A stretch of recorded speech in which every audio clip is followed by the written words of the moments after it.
Welcome to Radius 360, I'm Bo Benneker.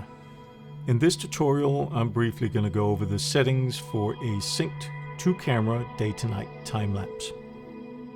In addition to this video, there will be other tutorials that detail the specific equipment and settings I use for time-lapse photography.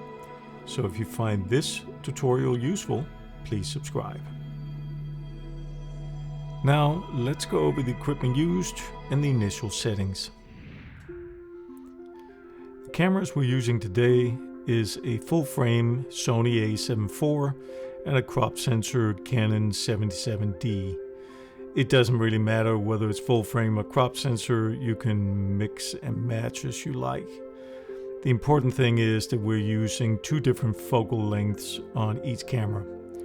On the Sony a7 IV, we have a focal length of 35mm, and on the Canon 77D we have a focal length of 200mm. Both cameras are synced to the LR Timelapse Pro Timer 3. For the best results for your time-lapse, it's important that you set your mode to manual on the cameras. In addition, it's also very important that you make sure that the white balance is not set to auto. I set it for daytime 5600 Kelvin, but the most important thing is that you don't change the white balance during the duration of your time-lapse. As far as the interval between shots, since this is sunset, I prefer to usually set it around 6 seconds or so. And today, since there is a moon moving across the landscape and traffic, 6 seconds is a good interval. We now want to make sure that each camera is in focus.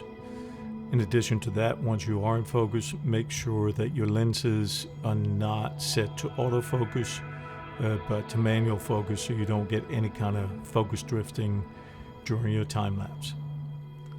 While it's not necessary to use two cameras for time lapse, I prefer to because it gives me the flexibility with having a wide shot and a tight shot and being able to cut between the two without losing any resolution, as opposed to cropping in on the wide shot and losing resolution if I'm only shooting with a single camera.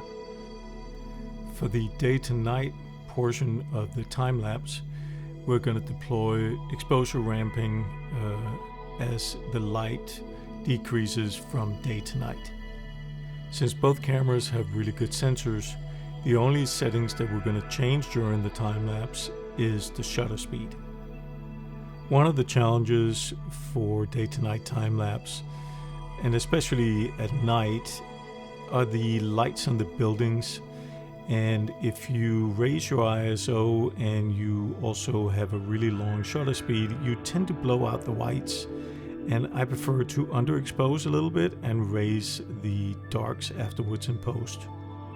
For this time lapse, I chose ISO 100 and an initial shutter speed of 1/250th of a second, and then slowly increased to 1 second.